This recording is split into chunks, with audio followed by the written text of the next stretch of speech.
അഗ്നിയായി നിറയണമേ. ആത്മാവേ അഗ്നിയായി നിറയണമേ. ലോകം മുഴുവൻ പാപത്തിന്റെ വിനകൾ നിറഞ്ഞിടുന്നു. മാനവരെല്ലാം നാശത്തിന്റെ നിഴലിൽ കഴിഞ്ഞിടുന്നു. ലോകം മുഴുവൻ പാപത്തിന്റെ വിനകൾ നിറഞ്ഞിടുന്നു. മാനവരെല്ലാം നാശത്തിന്റെ നിഴലിൽ കഴിഞ്ഞിടുന്നു. പാപത്തിൻ ശക്തിമേൽ നിന്നഗ്നിയയക്കൂ. രോഗത്തിൻ ശക്തിമേൽ നിന്നഗ്നിയയക്കൂ. ശാപത്തിൻ ശക്തിമേൽ നിന്നഗ്നിയയക്കൂ. ആത്മാവ ദൈവമേ അഗ്നിയയക്കൂ. പാപത്തിൻ ശക്തിമേൽ നിന്നഗ്നിയയക്കൂ. രോഗത്തിൻ ശക്തിമേൽ നിന്നഗ്നിയയക്കൂ. ശാപത്തിൻ ശക്തിമേൽ നിന്നഗ്നിയയക്കൂ. ആത്മാവ ദൈവമേ അഗ്നിയയക്കൂ. ആത്മാവേ അഗ്നിയായി നിറയണമേ. ആത്മാവേ അഗ്നിയായി നിറയണമേ. ഈശോയുടെ മേലെ എഴുന്നേറ്റ് നിൽക്കാം. എല്ലാവരും എഴുന്നേറ്റ് നിൽക്കുന്നു. അതല്ലെങ്കിൽ മുന്നോട്ട് കയറിയിരിക്കുക. ബൈബിൾ പറയുന്നത് വ്യക്തമായിട്ട് നമ്മുടെ കർത്താവിൻ്റെ വചനം പറയുന്നത് ഇങ്ങനെയാണ്: കർത്താവിൻ്റെ സന്നിധിയിലേക്ക് വരുമ്പോൾ കർത്താവിൻ്റെ അരികിലേക്ക് വരണമെന്നാണ് അവിടെ ആഗ്രഹിക്കുന്നത്. അതാണ് ദുഷ്ടൻ്റെ ബലിയർപ്പണത്തേക്കാൾ ദൈവം ആഗ്രഹിക്കുന്നത്. അതിനെക്കുറിച്ച് വളരെ വ്യക്തമായിട്ട് ബൈബിൾ പറയുന്ന ഒരു ഭാഗമാണ് സഭാപ്രസംഗിയുടെ പുസ്തകം 5-ാം അധ്യായം. അപ്പോൾ ഞാൻ നിങ്ങൾക്ക് വേണ്ടി അതൊന്ന് വായിക്കുക. അവിടെ ഇങ്ങനെയാണ് കർത്താവിൻ്റെ അരികിലേക്ക് കടന്നു വരുമ്പോൾ ഒരു മനുഷ്യൻ്റെ ഹൃദയത്തിൻ്റെ പ്രത്യേകത എന്തായിരിക്കുമെന്ന് ബൈബിൾ പറയുന്നത് ഇങ്ങനെയാണ്. 5-ാം അധ്യായത്തിൻ്റെ 1-ാമത്തെ വാക്യമാണ് സഭാപ്രസംഗം കേട്ടോ. എല്ലാവരും ദേവാലയത്തിലേക്ക് പോകുമ്പോൾ സൂക്ഷ്മതയുള്ളവനായിരിക്കുക. ശ്രദ്ധിച്ചു കേൾക്കുവാൻ അടുത്ത് ചെല്ലുന്നതാണ് വിധിയുടെ ബലിയർപ്പണത്തേക്കാൾ ഉത്തമം. അതായത് എൻ്റെ ലളിതമായ അർത്ഥമാണ്, നമ്മൾ ആത്മീയ കാര്യങ്ങൾക്ക് വരുമ്പോൾ കർത്താവിൻ്റെ അരികിലേക്ക് വരണമെന്ന് എളിയദാസനല്ല നമ്മുടെ ദൈവം ആഗ്രഹിക്കുന്നു. അപ്പോൾ എല്ലാവരും മുന്നോട്ട് കടന്നു വരാം. മുന്നോട്ട് കടന്നു വരുന്നു പ്രയാസമില്ലാത്തവർ. യേശുവെ സ്തോത്രം, യേശുവെ നന്ദി, യേശുവെ ആരാധന, യേശുവെ മഹത്വം, ഹല്ലേലൂയ. സർവ്വശക്തൻ ഹല്ലേലൂയ, ഹല്ലേലൂയ, ഹല്ലേലൂയ. സങ്കീർത്തന പുസ്തകം 27-ാം സങ്കീർത്തനം 7-ാം വാക്യം പഠിപ്പിക്കുന്നു. എല്ലാവരും ഏറ്റു പറഞ്ഞു: കർത്താവേ, ഞാൻ ഉച്ചത്തിൽ വിളിച്ചപേക്ഷിക്കുമ്പോൾ അവിടുന്ന് കേൾക്കണമേ. കാരുണ്യപൂർവം എനിക്ക് ഉത്തരം വരണമേ. അപ്പൊ നമ്മളത് എങ്ങനെ പ്രാർത്ഥിക്കുമ്പോഴാണ് ദൈവം കേട്ട് ഉത്തരം അരുളുക? ഉച്ചത്തിൽ. ഉച്ചത്തിൽ എന്നുള്ള വാക്കെന്ന് ഉറക്കെ പറഞ്ഞ എല്ലാവരും ഉച്ചത്തിലായിരിക്കണം. ഇത് ദൈവത്തിന്റെ ആഗ്രഹമാണ്. തൻ്റെ മക്കൾ തന്നോട് പ്രാർത്ഥിക്കുമ്പോൾ നല്ല സ്വരത്തിലായിരിക്കും പ്രാർത്ഥിക്കണം. അതാണ് ദൈവം ആഗ്രഹിക്കുന്നത്. എപ്പോഴും നമ്മളെല്ലാവരും മനസ്സിലാക്കേണ്ട ഒരു അമൂല്യമായ ആത്മീയചിന്ത ഞാൻ പറഞ്ഞുതരാം. നമ്മൾ പ്രാർത്ഥിച്ചതുകൊണ്ടൊന്നും നമുക്ക് അനുഗ്രഹം കിട്ടണമെന്നില്ല. പറഞ്ഞെല്ലാവരും നമ്മൾ പ്രാർത്ഥിച്ചുകൊണ്ട് അനുഗ്രഹം നമുക്ക് മാനസികമായൊരു സംതൃപ്തി ഉണ്ട്. ഞാൻ കുറെ പ്രാർത്ഥിച്ചു എന്നൊക്കെ. നമ്മുടെ പ്രാർത്ഥനയ്ക്ക് അനുഗ്രഹം കിട്ടണമെങ്കിൽ എല്ലാവരും ഏറ്റു പറയാം, നമ്മുടെ പ്രാർത്ഥന നമ്മുടെ പ്രാർത്ഥന സ്വർഗത്തിൽ അംഗീകരിക്കപ്പെടണം. സ്വർഗത്തിൽ അംഗീകരിക്കപ്പെടുന്ന പ്രാർത്ഥന മാത്രമാണ് നമ്മുടെ ജീവിതത്തിലേക്ക് അനുഗ്രഹമായിട്ട് കടന്നു വരുള്ളൂ. അതെപ്പോഴും നമ്മൾ മനസ്സിലാക്കേണ്ട ഒരു ആത്മീയ രഹസ്യമാണ് കേട്ടോ. സ്വർഗത്തിൽ അംഗീകരിക്കപ്പെടുന്ന പ്രാർത്ഥന മാത്രമാണ് നമ്മുടെ ജീവിതത്തിൽ എന്തായി മാറുള്ളൂ? അനുഗ്രഹമായിട്ട്. ബാക്കിയുള്ള പ്രാർത്ഥനകൾ നമുക്ക് മാനസികമായ സംതൃപ്തി കിട്ടും. അതിനെക്കുറിച്ച് ഞാൻ ലളിതമായ നാടൻ ഭാഷ പറഞ്ഞു. ഞാൻ പറഞ്ഞു അങ്ങനെ തന്നെ ദൈവം നമ്മളോട് പറയുന്നുണ്ട്. ദൈവം നമ്മളോട് പ്രധാനമായി ബൈബിളിലൂടെ അല്ലേ പറയാം.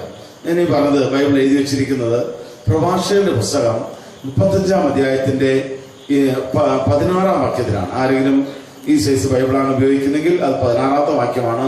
ഇനി ചെറിയ സൈസ് ബൈബിളാണ്, അല്ല നിങ്ങളുടെ മൊബൈലൊക്കെ ആണെങ്കിൽ അത് 20-ാമത്തെ വാക്യമാണ്. ആ വാക്യത്തിന്റെ അറേഞ്ച്മെന്റ് വ്യത്യാസമുണ്ട്. ഇതിൽ 16 മറ്റേ 20 ഒന്ന് തന്നെയാണ്. ഞാൻ നിങ്ങൾക്ക് വേണ്ടി ആ വാക്യം ഒന്ന് വായിക്കാം. എല്ലാവരും മനസ്സിലാക്കി ഏറ്റു പറയണം. എല്ലാവരും ഏറ്റു പറഞ്ഞ്: കർത്താവിന് പ്രീതികരമായി ശുശ്രൂഷ ചെയ്യുന്നവൻ സ്വീകാര്യനാണ്. അവന്റെ പ്രാർത്ഥന മേഘങ്ങളോളം എത്തുന്നു. അവന്റെ പ്രാർത്ഥന കർത്താവിന് എല്ലാവർക്കും കർത്താവിനെ പ്രീതികരമായി ശുശ്രൂഷ ചെയ്യുന്നവൻ സ്വീകാര്യനാണ്. അവന്റെ പ്രാർത്ഥന മേഘങ്ങളോളം എത്തുന്നു. മേഘമാണ് സ്വർഗത്തിന് സമമായൊരു വാക്കാണ്. അപ്പൊ നമ്മുടെ പ്രാർത്ഥന സ്വർഗത്തിൽ എത്തണമെങ്കിൽ നമ്മൾ എങ്ങനെ പ്രാർത്ഥിക്കണം? അതല്ല പറഞ്ഞത്. ഒന്നുകൂടി വായിക്കാം. കർത്താവിന് പ്രീതികരമായി ശുശ്രൂഷ ചെയ്യുന്നവൻ സ്വീകാര്യനാണ്. അവന്റെ പ്രാർത്ഥന മേഘങ്ങളോളം എത്തുന്നു. നമ്മുടെ പ്രാർത്ഥന മേഘം സ്വർഗത്തിന് സമമായ വാക്ക്. നമ്മുടെ സ്വർഗത്തിൽ എത്തുന്ന പ്രാർത്ഥന മാത്രമേ എന്തായിട്ട് തിരിച്ചു വരുള്ളൂ? നമ്മുടെ ജീവിതത്തിൽ അനുഗ്രഹമായിട്ട്. ബാക്കിയുള്ള പ്രാർത്ഥനയൊക്കെ നമുക്ക് മാനസികമായ സംതൃപ്തി കിട്ടി. ഞാൻ കുറെ കൊന്ത എല്ലി പ്രാർത്ഥിച്ചു, അതൊന്നും സ്വർഗത്തിൽ ചെന്നിട്ടില്ല. സ്വർഗത്തിൽ ചെല്ലാത്തൊന്നും അനുഗ്രഹമായിട്ട് അത് ആത്മീയയുടെ വലിയൊരു രഹസ്യമാണ് കേട്ടോ. ദൈവമക്കളെ, അതിനെ കുറിച്ച് ഞാൻ നാടൻ ഭാഷ അതിന്റെ ബൈബിൾ പറയണം. കർത്താവിന് പ്രീതികരമായി ചെയ്യുമ്പോഴാണ് ആ പ്രാർത്ഥന ഇവിടെ എത്തുക, സ്വർഗത്തിൽ. അത് മാത്രമാണ് എന്തായിട്ട് വരുള്ളൂ. ക്ലിയർ ആയില്ലേ? അപ്പൊ അടുത്ത ചിന്ത വരികയാണ്, എങ്ങനെ എനിക്ക് ദൈവത്തിന്റെ പ്രീതികരമായി ശുശ്രൂഷാലയം പ്രാർത്ഥിക്കാൻ പറ്റുക? വളരെ ലളിതം, വളരെ ലളിതമാണ്. ബൈബിളിൽ പറഞ്ഞ പോലെയൊക്കെ നമ്മൾ ചെയ്യുമ്പോൾ അത് ആരുടെ പ്രീതിയാണ്? ആ പ്രാർത്ഥനയ്ക്ക് എവിടെ എത്തും? അതെന്തായി തിരിച്ചു വരും? നമുക്ക് ഇഷ്ടമുള്ളവരെ പ്രാർത്ഥിച്ചാൽ ആ പ്രാർത്ഥന സ്വർഗത്തിലെത്തുമോ? അനുഗ്രഹമായിട്ട് മാറുമോ? നമുക്ക് മാനസികമായ സംതൃപ്തി കിട്ടും. ഞാൻ എന്നെ കുറെ കാര്യങ്ങൾ ചെയ്തു, അതൊന്നും സ്വർഗത്തിലെത്തില്ല. സ്വർഗത്തിലെത്താത്തതൊന്നും അനുഗ്രഹമായിട്ട് വരികയില്ല. Price the Lord. അപ്പൊ ബൈബിളിൽ പറഞ്ഞ പോലെ ചെയ്യുന്നത് മാത്രമാണ് ദൈവത്തിന്റെ പ്രീതി. അപ്പൊ ബൈബിളിൽ കുറെ കാര്യങ്ങൾ. അതിലൊരു കാര്യമാണ് നമ്മൾ പ്രാർത്ഥിക്കുമ്പോൾ ഉച്ചത്തിൽ പ്രാർത്ഥിക്കണം. പറഞ്ഞെല്ലാവരും ഉച്ചത്തിൽ. അതുകൊണ്ടാണ് 27-ാം സങ്കീർത്തനം പഠിപ്പിക്കുന്നത്. നമ്മുടെ ദൈവം പറയാണ്, എല്ലാവർക്കും പറയുന്നത്, കർത്താവേ ഞാൻ ഉച്ചത്തിൽ വിളിച്ചപേക്ഷിക്കുമ്പോൾ അവിടുന്ന് കേൾക്കണമേ, കാരുണ്യപൂർവം എനിക്ക് ഉത്തരം വല്ലണമേ. കർത്താവിന്റെ ഒരു പ്രീതിയാണ്. വേറെ കർത്താവിന്റെ പ്രീതിയാണ് നമ്മൾ നേരത്തെ പഠിച്ചത്. നമ്മൾ കർത്താവിന്റെ അരികിലേക്ക് പ്രാർത്ഥിക്കാൻ വരുമ്പോൾ എന്ത് ചെയ്യണം? നേരത്തെ നമ്മൾ വേറെ കാര്യം പഠിച്ചു. സഭാപ്രസംഗം 5-ാം അധ്യായം 1-ാം വാക്യം നമ്മൾ പഠിച്ചില്ലേ? ഒന്നുകൂടി ഞാൻ വായിക്കാം. സഭാപ്രസംഗം 5-ന്റെ 1-ാം വാക്യം നമ്മൾ നേരത്തെ 2-ാമത്തെ കാര്യത്തിൽ പഠിച്ചേട്ടോ. അതിന് വേറെ കാര്യം പഠിച്ചു. ഞാൻ ഒന്നുകൂടി വായിക്കാം. എല്ലാവരും ഒക്കെ പറയാം. ദേവാലയത്തിലേക്ക് പോകുമ്പോൾ സൂക്ഷ്മതയുള്ളവനായിരിക്കുക, ശ്രദ്ധിച്ച് കേൾക്കുവാൻ അടുത്ത് ചെല്ലുന്നതാണ് വിളിയുടെ ബലിയർപ്പണത്തെക്കാൾ ഉത്തമം. അപ്പൊ അതും വേറെ കർത്താവിന്റെ പ്രീതിയാണ് കേട്ടോ. അപ്പൊ നമ്മൾ ഉറക്കെ പ്രാർത്ഥിക്കൽ മാത്രമല്ല, കുറെ കാര്യങ്ങളുണ്ട്. അതിലൊരു കാര്യമാണ് ഉറക്കെ പ്രാർത്ഥിക്കുക. വേറൊരു കാര്യമാണ് കർത്താവിന്റെ അരികിലേക്ക് പ്രാർത്ഥിക്കാൻ വരുമ്പോൾ എപ്പോഴും അടുത്ത് വരാൻ നമ്മൾ പരിശ്രമിക്കണം എന്നാരാഗ്രഹിക്കുന്നു. പിന്നെ വേറൊരു കാര്യമാണ് പ്രാർത്ഥിക്കുമ്പോൾ ഈശോ പറഞ്ഞ വേറൊരു കാര്യം, ആരോടും നമുക്ക് എന്തുണ്ടാകരുത്? വെറുപ്പുണ്ടെങ്കിൽ നമ്മൾ വിശ്വാസത്തോട് വെച്ച് ആ വെറുപ്പുള്ള വ്യക്തിയുമായിട്ട് എന്ത് ചെയ്യണം? അത് വേറൊരു കാര്യം. കുറെ കാര്യങ്ങളുണ്ട്, ഒരെണ്ണം മാത്രമല്ല. ഇങ്ങനെയൊക്കെ നമ്മൾ പ്രാർത്ഥിക്കുമ്പോൾ നമ്മുടെ പ്രാർത്ഥനയ്ക്ക് എവിടെ എത്തും? ആ പ്രാർത്ഥനയ്ക്ക് എന്തായിട്ട് വരും? Price the Lord. ഹല്ലേലൂയ. വലുതൊക്കെ പറഞ്ഞ എല്ലാവരും ഹല്ലേലൂയ. സ്വരം പോരാ, ഹല്ലേലൂയ, ഹല്ലേലൂയ. സ്വരം ഉയർത്തി പ്രാർത്ഥിക്കാം. ആർക്കെങ്കിലും മുന്നോട്ട് വരാൻ തോന്നുകയാണെങ്കിൽ പോകാം കേട്ടോ. Praise the Lord. രാഹുൽബന്ധന്റെ നിർബന്ധമല്ല, ഈശോയുടെ നിർബന്ധമാണ്. ഈശോയുടെ മധ്യമുണ്ട്. ഈശോയുടെ കാര്യം മാത്രമേ ഞാൻ പറയുള്ളൂ, എന്റേതായിട്ടൊന്നും പറയില്ല. എല്ലാവരും ഏറ്റു പറഞ്ഞു, കർത്താവായ യേശുവേ, അവിടുന്ന് സ്വരം പോരാ, അവിടുന്ന് ഏക ദൈവമാണെന്ന് ഞങ്ങൾ വിശ്വസിക്കുന്നു, ഏറ്റുപറയുന്നു. കർത്താവായ യേശുവേ, അവിടുന്ന് ഞങ്ങളുടെ പാപങ്ങളും രോഗങ്ങളും ശാപങ്ങളും വേദനകളും മരണവും ഏറ്റെടുക്കുവാൻ മനുഷ്യനായി അവതരിച്ചുവെന്നും അവ ഏറ്റെടുത്ത് താമലയിൽ കുരിശിന്മേൽ ഞങ്ങൾക്ക് വേണ്ടി മരിച്ചുവെന്നും മരണത്തെ ജയിച്ച് 3-ാം നാൾ ഉയർത്തെഴുന്നേറ്റുവെന്നും ഞങ്ങൾ വിശ്വസിക്കുന്നു, ഏറ്റുപറയുന്നു. യേശുക്രിസ്തുവേ, അവിടുന്ന് ഞങ്ങളുടെ കർത്താവും രക്ഷകനും നാഥനും ദൈവമാണെന്ന് പൂർണ്ണ മനസ്സോടെ പൂർണ്ണ ബോധ്യത്തോടെ ഞങ്ങൾ ഏറ്റുപറയുന്നു, ഞങ്ങൾ അംഗീകരിക്കുന്നു, ഞങ്ങൾ വിശ്വസിക്കുന്നു. കർത്താവായ യേശുവേ, പാപത്തെയും സാത്താനെയും അവന്റെ ആഡംബരങ്ങളെയും പൂർണ്ണ മനസ്സോടെ ഇഷ്ടം പോലെ ഞങ്ങൾ വെറുത്തുപേക്ഷിക്കുന്നു. ഹല്ലേലൂയ, ഹല്ലേലൂയ, ഹല്ലേലൂയ. കർത്താവായ യേശുവേ, ആരെങ്കിലും ഞങ്ങൾക്കെതിരായി, ഞങ്ങൾക്കുള്ളവർക്കെതിരായി ആഭിചാരങ്ങളോ കൂടോത്രങ്ങളോ മന്ത്രവാദങ്ങളോ ശുദ്രവേലകളോ അന്യ ദൈവ ആരാധനകളോ എതിർ പ്രാർത്ഥനകളോ എതിർ പൂജകളോ കൈവശങ്ങളോ തിന്മയുടെ ആത്മാക്കളുമായി ബന്ധപ്പെട്ട പ്രവർത്തനങ്ങളോ ദുർദൃശ്യങ്ങളോ ചെയ്തിട്ടുണ്ടെങ്കിൽ ഞങ്ങളുടെ കർത്താവായ യേശുക്രിസ്തുവിന്റെ അധികാരമുള്ള നാമത്തിൽ അവിടുത്തെ മരണത്തിന്റെ യോഗ്യതയാൽ രക്തത്തിന്റെ ശക്തിയാൽ നാമത്തിന്റെ ശക്തിയാൽ എല്ലാ തിന്മയുടെ സ്വാധീനങ്ങളോടും അന്ധകാര ശക്തിയുടെ പ്രവർത്തനങ്ങളോടും ദുഷ്ടാത്മ സേനകളുടെ പീഡനങ്ങളോടും എന്നേക്കുമായും പൂർണ്ണമായും ഞങ്ങളിൽ നിന്ന്, ഞങ്ങളുടെ ഭവനത്തിൽ നിന്ന്, ഞങ്ങളുടെ പ്രിയപ്പെട്ടവരിൽ നിന്ന്, ഞങ്ങളുടെ മക്കളിൽ നിന്ന്, ഞങ്ങളുടെ വസ്തുവകളിൽ നിന്ന്, ഞങ്ങളുടെ വാഹനങ്ങളിൽ നിന്ന്, ഞങ്ങളുടെ സ്ഥാപനങ്ങളിൽ നിന്ന്, ഞങ്ങളുടെ വളർത്തു മൃഗങ്ങളിൽ നിന്ന്, ഞങ്ങളുടെ ഉപജീവന മാർഗങ്ങളിൽ നിന്ന് നിർഭീര്യമായി പോകാൻ ഞങ്ങളുടെ കർത്താവായ യേശുക്രിസ്തുവിന്റെ നാമത്തിൽ കൽപ്പിക്കുന്നു. ഞങ്ങളുടെ പരാജയവും ദുഃഖവും തകർച്ചയും കാക്ഷിച്ചുകൊണ്ടിരിക്കുന്ന ദുഷ്ടാത്മ സേനകളെ ഞങ്ങളുടെ കർത്താവായ യേശുക്രിസ്തുവിന്റെ നാമത്തിൽ എന്നേക്കുമായും പൂർണ്ണമായും ഞങ്ങളിൽ നിന്ന്, ഞങ്ങൾക്കുള്ളവരിൽ നിന്ന്, ഞങ്ങൾക്കുള്ളവയിൽ നിന്ന് നിർഭീര്യമാകുക. ഗാഗുൽത്തായിലെ കുരിശിലേക്ക് മാറിപ്പോകുക. ലൂക്കായുടെ സുവിശേഷം 10-ാം അധ്യായം 17-ാം വാക്യം. കർത്താവേ, നിന്റെ നാമത്തിൽ പിശാചുക്കൾ പോലും ഞങ്ങൾക്ക് കീഴടങ്ങുന്നു. ഈ തിരുവചനത്തിന്റെ അത്യുന്നതമായ അനുഗ്രഹ ശക്തി ഞങ്ങളുടെ മേൽ, ഞങ്ങൾക്കുള്ളവരുടെ മേൽ, ഞങ്ങൾക്കുള്ളവയുടെ മേൽ വ്യാപരിക്കട്ടെ. സ്വരം പോരാ എല്ലാവർക്കും വ്യാപരിക്കട്ടെ, വ്യാപരിക്കട്ടെ, വ്യാപരിക്കട്ടെ.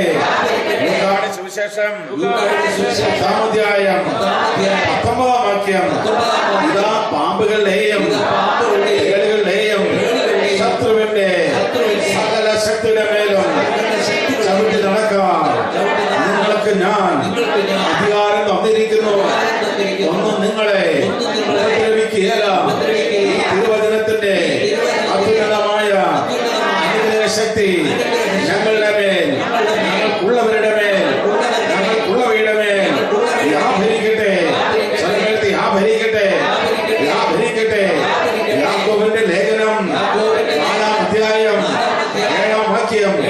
പിശാചിനെ ചെറുത്ത് നിൽക്കുവിൻ, അപ്പോൾ അവൻ നിങ്ങളെ വിട്ട് ഓടിപ്പോയിക്കൊള്ളും.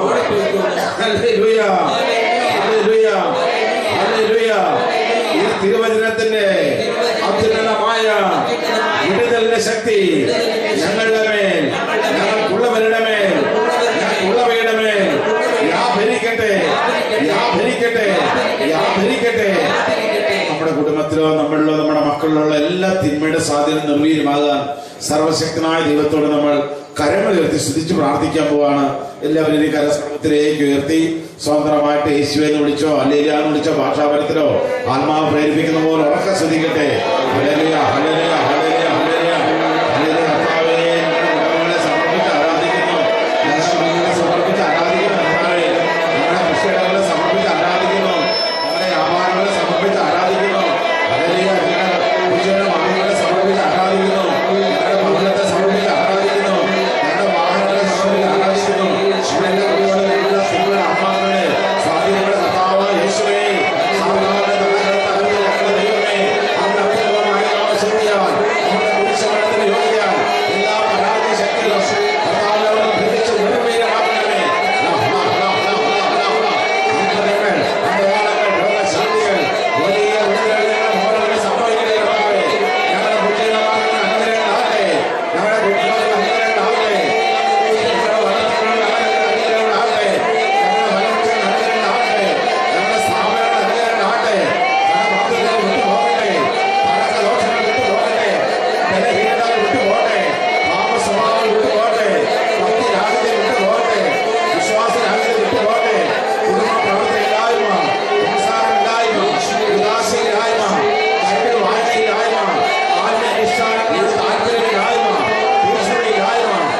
അടുത്ത രാത്രി ഇല്ലായ്മ എല്ലാ തിന്മയുടെ സാധ്യതകളും നാമത്തിൽ ഞങ്ങളുടെ ഭവനങ്ങളിൽ നിന്ന് ഞങ്ങളുടെ പ്രിയപ്പെട്ട മാട്ടെ. ഹല്ലേലൂയ, ഹല്ലേലൂയ, ഹല്ലേലൂയ, ഹല്ലേലൂയ. എല്ലാവരും ശ്രദ്ധിക്കട്ടെ, ശ്രദ്ധിക്കട്ടെ. പോരാ, പോരാ, പോരാ. എല്ലാവരും ശ്രദ്ധിക്കുക. അത്രയുള്ള ശ്രദ്ധിക്കട്ടെ. നിങ്ങൾക്ക് വേണ്ടി നിങ്ങൾ ശ്രദ്ധിക്കുക. അത്ഭുതങ്ങളുടെ ദൈവമേ, അടയാളങ്ങളുടെ ദൈവമേ, ഇതില്ലാത്ത കുടുംബങ്ങളെ അനുഗ്രഹിക്കുന്ന കർത്താവേ, ഇതില്ലാത്ത ഞങ്ങളുടെ മക്കളെ അനുഗ്രഹിക്കണമേ, ഞങ്ങളുടെ വ്യാപാരങ്ങളെ അനുഗ്രഹിക്കണമേ, ഞങ്ങളുടെ ഉപജീവന മാർഗ്ഗങ്ങളെ അനുഗ്രഹിക്കണമേ. ഹല്ലേലൂയ, ഹല്ലേലൂയ, ഹല്ലേലൂയ, ഹല്ലേലൂയ. യേശുവേ, ആരാധന, ആരാധന, ആരാധന, ആരാധന. ഹല്ലേലൂയ, ഹല്ലേലൂയ, ഹല്ലേലൂയ, ഹല്ലേലൂയ. യേശുവേ, ആരാധന.